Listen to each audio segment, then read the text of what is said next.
everyone. This is Reverend Bill and Dr. Deborah Owens coming to you with another episode of Wisdom for Today. And so Bill and I decided to do this show so that we can just share our hearts. We normally share our hearts through our newsletters and social media posts, but we wanted to take the time to come to you through this means to share our hearts. And so today, Bill wants to talk a little bit about education and racism today. And so we're going to hear from Bill. He's going to just share his heart about what we need to do to end racism and what we need to do to help more students get a better education. Maybe not more is not the right word, Bill. All students get a better education. So with that, I'm going to let you lead. I want to share with you today a story that I mentioned a few days ago. And that was this ministry started with a Give Me a Chance ministry, which was named because it gave young people a chance who did not have a chance to go to a mainline university. Right. That was a Give Me a Chance ministry. Let me tell you a little about that ministry. We started with 3 students, ended up with 400, because I was an evangelist for education. Everywhere I went to churches. If I met you on the street, if I felt you were a good person to go to college, I evangelized you. Go to school. And let me tell you about the results of those 400 students. Many of them had families. Many of them didn't know they could go to college. But those students, most of them, came out great people because of their college experience. They did not know they could go to college. Many of them didn't qualify. We had people to help them with their academics for the first year to get them ready for college. So what I'm saying is you can take a person. They don't have to have the best of everything. They maybe didn't have a great background. I don't know what kind of home they came from, but they were given a chance. And that's what we must do today. Give people a chance to excel, to do something great. There's so many people. All people have some kind of gift, some kind of talent. But if you don't get into it and show them that you can do great things, you can do marvelous things. Look at some of the greatest leaders in America. They didn't have an education. Some of the greatest people, black people in America, did not have a formal education. Look back at Madam C.J. Walker, who was the first female millionaire in the country, white or black. She was the first female millionaire that earned her money and was a neighbor to the Rockefellers in New York. Here, that was a woman who had a dream. She had something in her heart, and all of us have something in our heart. We can have the good and we can have the bad, but we choose the good. So look at the people who achieved, and black people that achieved really years ago, they really had to have something going for them to achieve, because all of society has their hand on their necks to push them down, but they overcame because they had to have some wisdom. You have to have wisdom just to survive in America as a black person. You have to have wisdom, and that's what we're talking about here, wisdom. And we want young people to get an education with your wisdom. Go forward, do good, help people, help society, help America. And do that, and you'll get, there's a reward for all the good that you do. That is the reward. So I want to talk about the importance of an education. Now, all people are not meant to go to college. It doesn't mean that all people must go to college. It's where your gift leads you. Some people can be a good mechanic. Some people can be a good person who builds houses. You don't have to go to college to be a good, productive citizen and use the gift of God that's in your life. All of us have gifts. I don't care how slow we are, we have gifts. So we must use the gifts that God has given you. As Paul wrote to Timothy, his son Timothy, stir up the gift that is within you. Stir it up. Stir up the gift that's within you. Go beyond yourself. Look at the people, the wonderful people that we meet are our partners. These people, many of them don't know us personally, but they are our partners. They write us, we talk to them, they call us, they support us, because they have the love of God in their heart, and they see the love that we have in our heart that reaches out to them. As this telecast, we're reaching out to you to share your heart with us. Write us, call us, get this message to as many people as you can. Be an evangelist for this ministry.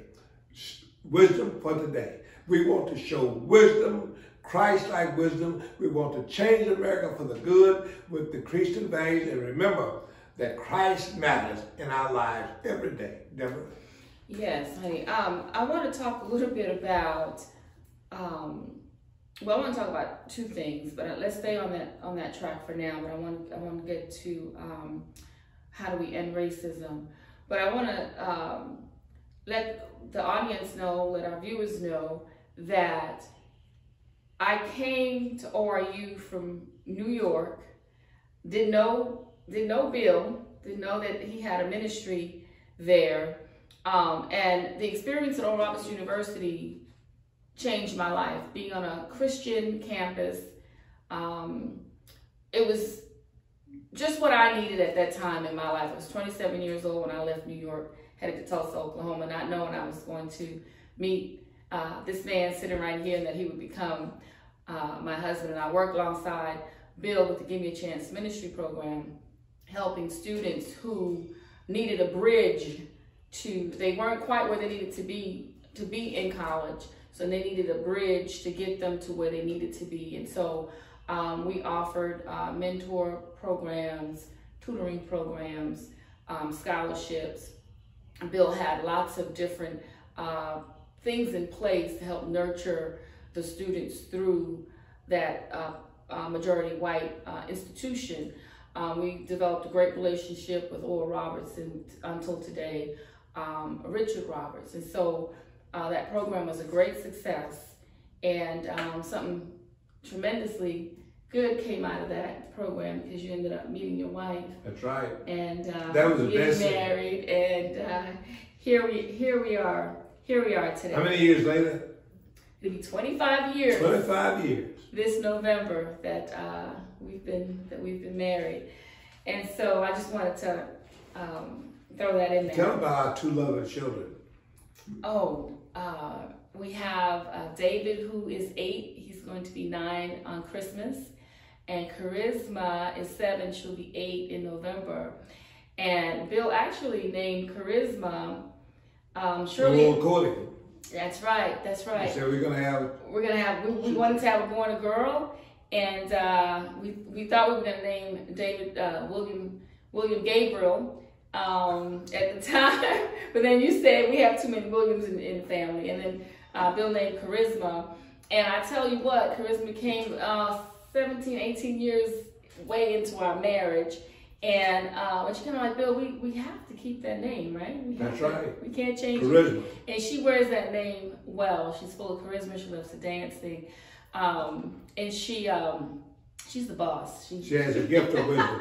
She has a gift of wisdom, and she has a gift, charisma, charismatic. She bosses us.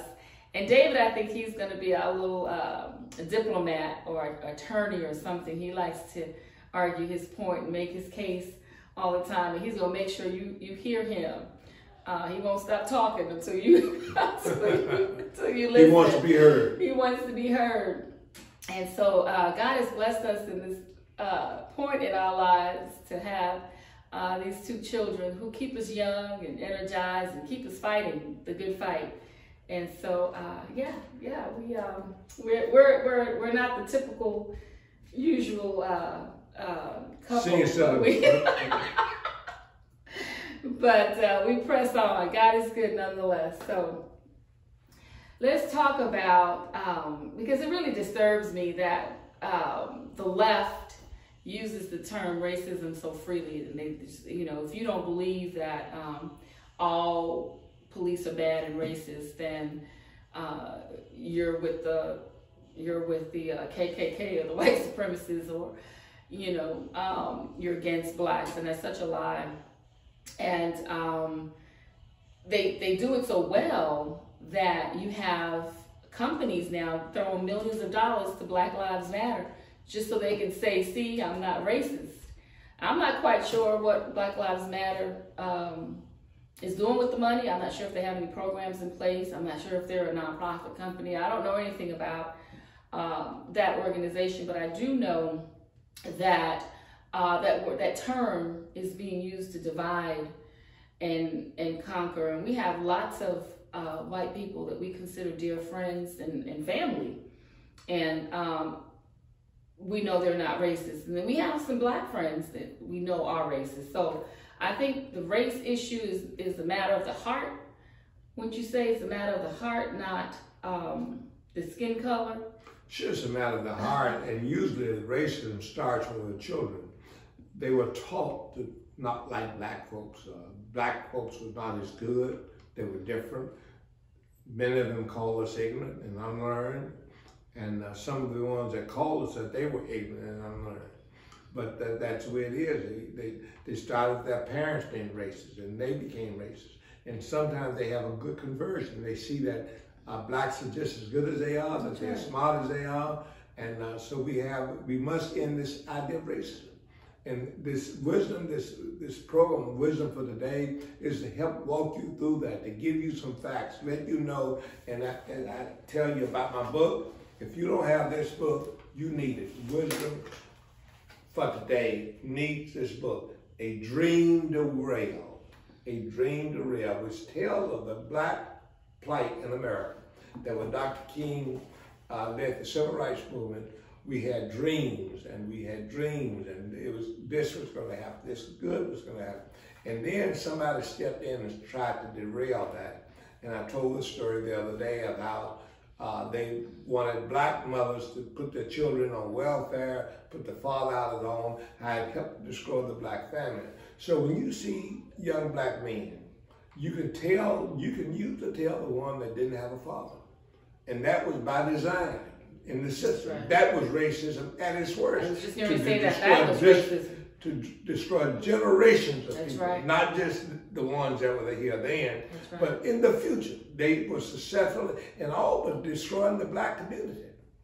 And when I grew up, the black community, we had grocery stores, drug stores, all kind of business. You have to look for a black-owned business now. The other foreigners have come in and taken our community. The foreigners have come in and all the neighborhood stores, all the stores, the business in the black community are usually owned by foreigners. What happened? When I grew up, they were owned by black people. So we have to deal with that. We must end racism right away and go back to biblical principles. We must, and you can do it all through the life of Christ. Through Christ, we can do anything we want to. We can bring it about for good in this country through Christ. And that's right. One of the things that we're saying is Christ matters. We know Christ matters. And Bill and I, again, come from a place of understanding, a place of love. We don't claim to know everything. We don't claim to have all the answers. We're just trying to do our part. The problem is bigger than the two of us. Certainly, it's a national, if not a global problem. But Bill and I are just being steadfast, trying to do our part and share with you the wisdom and the understanding that we have. Those 81 years old. I won't tell you how old I am. You have to guess that. But I've lived 30 years younger. But I've lived long enough. I've lived long enough to see some things and know some things. And we call the truth truth, and we call a lie lie. And at the end of the day, you know, we just want to do what God will be pleased with. And so again, this is Reverend Bill and Dr. Deborah Owens with Wisdom for Today. If you enjoy our show and you like what we have to say, we ask that you like us on Facebook, follow us on Twitter, Instagram, YouTube, subscribe to our YouTube channel. Also, we're going to be sharing this information on YouTube, on Twitter and Facebook as well. And in our newsletters, we'll be sharing it. And also, you know, consider making a donation to our cause if there is some expense involved in bringing this to you. So if you like us, we hope that you would share it and think about supporting us. God bless you so much. Know that we love you and we're praying for you. Until next time, God bless you.